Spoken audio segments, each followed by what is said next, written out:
When the tsunami hit Southeast Asia in December 2004, entire villages were swallowed whole. Hundreds of thousands died, and those who survived were left with unspeakable grief and years of rebuilding ahead of them. Indonesia's west coast of Sumatra was hardest hit, with some communities losing 90% of their populations. International Medical Corps had been working in Indonesia's conflict areas for several years and was able to respond immediately. IMC, with help from the community and generous donors, put together a comprehensive strategy that would not only help people through the emergency phase, but also make great strides toward rebuilding important infrastructure that had been destroyed. One of the first programs International Medical Corps launched was mobile health clinics, making sure the most remote areas could access basic care. Not only were clinics and hospitals destroyed during the tsunami, but many of the health professionals themselves were killed. IMC's mobile clinics, staffed by doctors, nurses, and midwives, were often the only healthcare services available.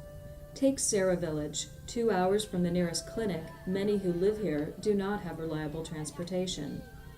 The day of our visit, Dr. Fatur gives a 1-month-old baby a healthy report card. While mobile clinics were taking care of immediate needs, International Medical Corps began the process of rebuilding permanent clinics and training health workers to bring communities back to self-reliance. IMC's holistic approach to healthcare includes mental health. In addition to psychosocial programs like school drawing contests or facilitating parent-teacher meetings, IMC also trains mental health nurses and community volunteers, and is one of the few NGOs to focus on clinical mental health services. This boy was referred to IMC from the local health clinic after suddenly showing signs of aggression, paranoia, and hallucinations. He felt alone and would get angry with others.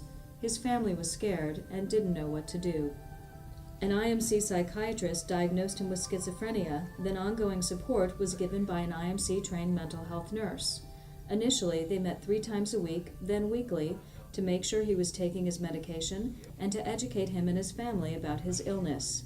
After just 1 month of treatment, he was back in school and is now leading a normal life with continued support from IMC. Kita belum pernah menemukan, misalnya kita tangani pasien sekitar 1 minggu langsung normal, langsung kita bilang bisa sembuh sekitar 80%.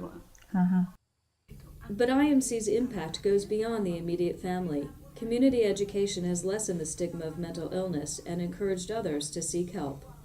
Creating a foundation for treating a wide variety of mental health issues is critical in identifying pre-existing conditions like schizophrenia versus those that surface after a disaster. For the tsunami, a lot of the depression cases have got a link to, yes, I've lost my loved ones. The other one is losing their faith in having a future. So if you do help them with them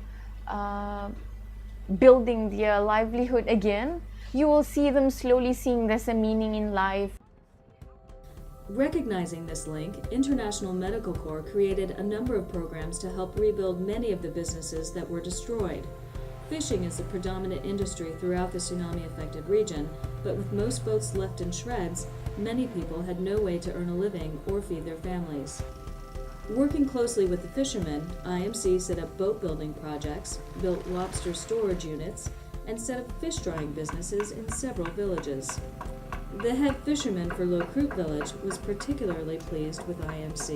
Nelayan kita sudah banyak yang berhasil dengan hasil dari bot yang bantuan IMC tersebut, mereka sudah bisa terbantu. Yang pertama ekonomi rumah tangga.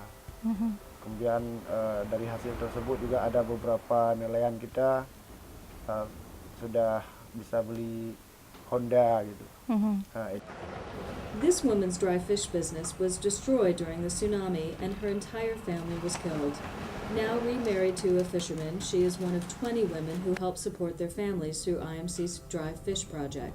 Mengucapkan beribu-ribu terima kasih kepada IMC begitu, karena udah sudi kiranya membantu kami seperti ini. Jadi semangat hidup kami bangkit kembali. Kalau nggak tahulah gimana begitu.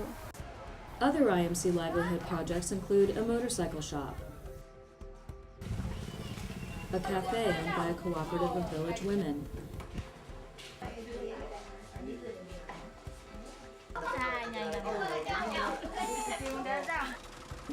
and cash for work construction projects. In addition to building health facilities, International Medical Corps hires local workers for various water and sanitation projects, including latrines, laundry facilities, and this gravitational flow system that brings fresh water from deep into the jungle to nearby villages. Clean water is essential for the overall health of a community, preventing waterborne illness. As with all of International Medical Corps programs, community involvement is essential, creating a system that is sustainable for years to come. This gives the communities ownership from the very beginning. So it's their system, we're just there helping.